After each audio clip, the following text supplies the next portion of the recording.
Hola a todos. Hoy vamos a abordar un tema que es, sin exagerar, de vida o muerte en la práctica clínica y, por supuesto, un punto clave para el EUNACOM. Hablaremos sobre el protocolo de manejo del intento de suicidio en niños y adolescentes. Esta no es solo una guía, es nuestra hoja de ruta obligatoria para una de las emergencias más complejas que vamos a enfrentar. Y esta frase lo dice todo. Estamos literalmente frente a una emergencia de la más alta prioridad.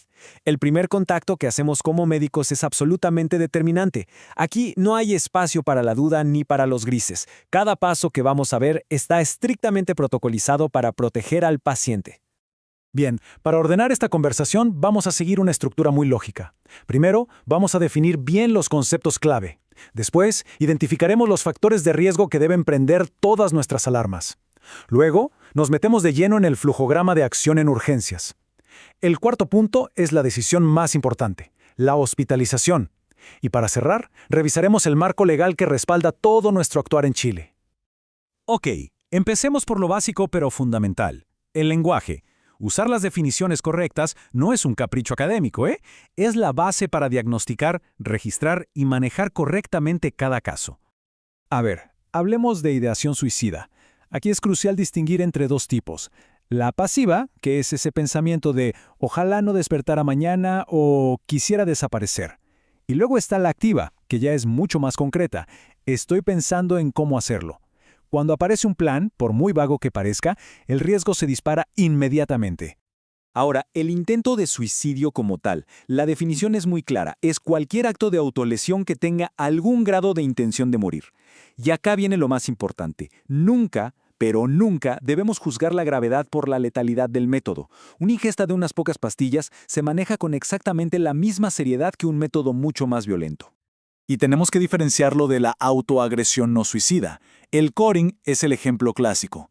Aquí, la intención principal no es morir, sino que es usar el dolor físico para calmar un dolor emocional que es insoportable. Pero ojo, y esto es clave, aunque la intención no sea letal, la autoagresión es un predictor potentísimo de un futuro intento de suicidio.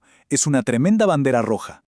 Este cuadro lo deja súper claro. La diferencia está en la intención, morir versus aliviar el dolor. Pero para nosotros como clínicos, la conclusión es la misma. Ambas situaciones nos hablan de un sufrimiento extremo y nos obligan a intervenir de manera seria e inmediata. Muy bien, ya tenemos los conceptos claros. Ahora pasemos a la segunda parte, los factores de riesgo. Conocerlos es nuestra principal herramienta para tener siempre un alto índice de sospecha. Y si hay algo que tiene que quedar grabado a fuego, es esto. Pregunta de examen y pregunta de vida. El predictor más potente, por lejos, de un suicidio futuro es un intento previo. Esto no se negocia. Si hay un intento previo, se encienden todas las alarmas del protocolo. Pero claro, además de ese gran predictor, tenemos que buscar activamente toda una constelación de otros factores. Hay que preguntar por patología psiquiátrica de base, como depresión o trastorno bipolar, investigar la historia familiar, indagar sobre factores psicosociales, como bullying o abuso, también las dificultades con la identidad, el acceso a armas o medicamentos en casa y, por supuesto, los eventos gatillantes como una ruptura amorosa o un problema en el colegio. Mientras más factores se suman, el riesgo crece de forma exponencial. Ok, ya con las definiciones y los riesgos en mente, vamos al corazón de nuestra actuación, el flujograma en el servicio de urgencia. Y quiero ser enfático, esto es un protocolo estricto, no es una sugerencia. Entonces, la pregunta es simple. ¿Cuáles son esos pasos que tenemos que seguir sí o sí, de manera sistemática y sin ninguna excepción?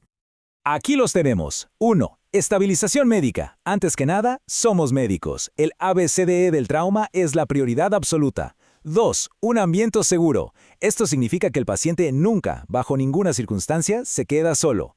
3. Una vez estable, evaluamos el riesgo. No para decidir si se va de alta, sino para entender el contexto. 4. La decisión que, como veremos, ya está tomada por protocolo, la hospitalización. Y 5. La comunicación con la familia. Perfecto, ahora vamos a meternos de lleno en el punto 4, que es el más crítico de todo este protocolo. Es la decisión que no admite debate y que es de hecho el estándar de cuidado. La regla es absoluta y no tiene excepciones. Todo niño, niña o adolescente que llega a un servicio de urgencia después de un intento de suicidio, sin importar el método, la letalidad o lo que diga en ese momento, se debe hospitalizar. Punto. No hay más discusión. Y esta frase es para que la tengamos pegada en la pared de la urgencia. Mandar a un menor a su casa después de esto se considera mala praxis. Es una falta médico-legal grave. Nuestro único objetivo en ese momento es proteger su vida. Y la única forma de garantizarlo en la fase aguda es hospitalizando. Entonces, que quede súper claro. Nuestro juicio clínico no entra en juego para decidir si se hospitaliza o no. Eso ya está decidido. Nuestro juicio clínico lo usamos para definir dónde se va a hospitalizar, si en pediatría, en una unidad de salud mental, y cómo lo haremos. Pero la hospitalización en sí misma no es una opción, es una obligación. Y por último, es muy importante que sepan que este protocolo no es una idea aislada. No, está totalmente respaldado por el marco legal y por el sistema de salud en Chile.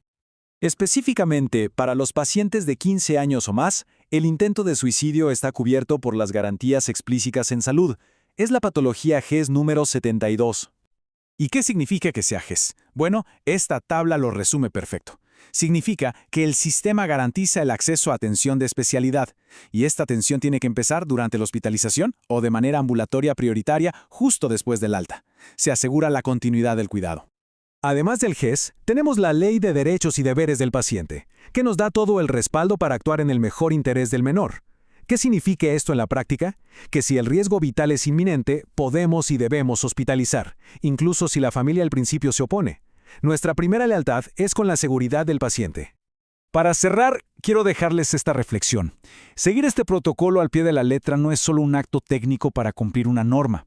Es el primer paso. Es el acto médico que interrumpe una trayectoria de desesperación y abre una puerta a la protección, a la contención y ojalá a la esperanza. Nuestro trabajo no termina cuando estabilizamos al paciente. En realidad, ahí es donde recién comienza.